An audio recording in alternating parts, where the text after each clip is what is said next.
I hope you can sense the excitement within the business about this product, not just for this product, but for the way we want to take the business to serve you, our customers, to take payroll into a position where it's providing helpful information to business decision makers as early as possible in as transparent, effective, and informative way.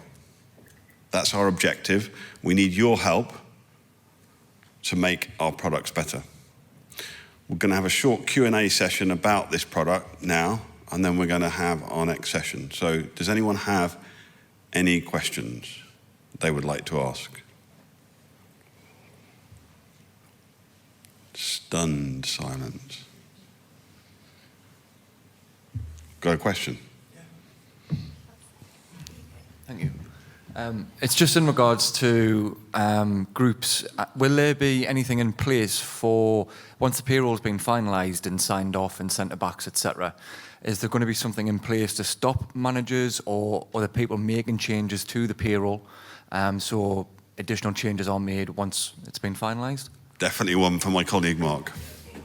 So what we're doing is building in a quality assurance piece, so managers be able to submit their entries, and then when they submit, their group will become locked, so they can't make any further changes. And that enables payroll administrators to be able to reconcile their inputs whilst they process their payroll, do their checks, and then basically the groups will only be unlocked given two scenarios. The payroll administrator can choose to unlock the group to let the manager make further changes, or if they don't unlock the group, when the payrolls roll forward, they'll automatically unlock in the next period. So they've got the control in there. Cool. Colleague there. Amanda, thank you. Will there be any training material that we'll be able to give managers when it first comes out? What was that, sorry? Will there be training material that we'll be able to hand on our managers if we're giving them like a first glimpse at the payroll? That's something we can look into in terms of training material. So we'll make it generic because every customer is different. And what we'll do, we'll work with yourselves and basically try to figure out what the best level is in terms of that material. Okay. And that's a key part of our early adopter program. So we've worked very closely with a group of clients who had a need for this product, and it's been built to meet their requirements. What we now need is to work with a wider cohort of customers to understand what additional work we've got to do, but answer exactly questions like that, the training requirements, what other investment we need to do to make it a product that's useful for you and your organisations.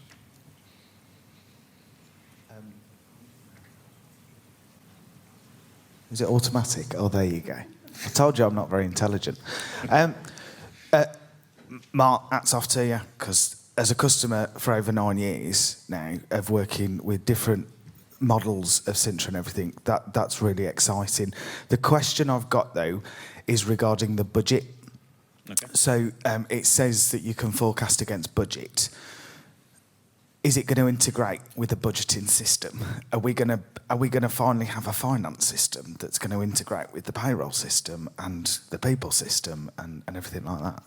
Okay, so we're looking to release a beta towards the end of this year. So basically the first release, the ability for budget administrators to enter a budget on a per group basis and for each of the periods. So if retail, for example, you'll be able to overload some of the months. So if you're like Easter and Christmas, for example, you know you're going to spend more money during those periods and then unload others. And what that will enable managers to do is log in and see their actual versus their budget for the period they're viewing. But where we're going to take this is that's going to be version 1. We're then going to start to build on that. I want to build the functionality to enable managers to put schemas on it. So what's the best case scenario? What's the worst case scenario? And they can actually basically see throughout the financial year whether they're tracking. But anything's possible with this functionality, and that's, like Eric said, why we need to talk to yourselves to understand what are your needs, what sort of functionality will make this a great product. Because what I don't want to do is I don't want to assume anything. Because as soon as I start assuming things, we then build the wrong things, we then push it out there, we've got no adoption, and not only have we wasted time, we've wasted a lot of money and resource developing that, and that time and resource could have been better used elsewhere. No, brilliant. If you weren't already married, I'd marry you.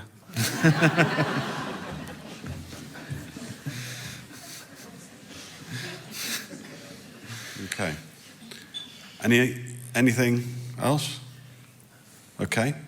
We're now going to hand over to our colleague who's going to talk to us about something very exciting in payroll development.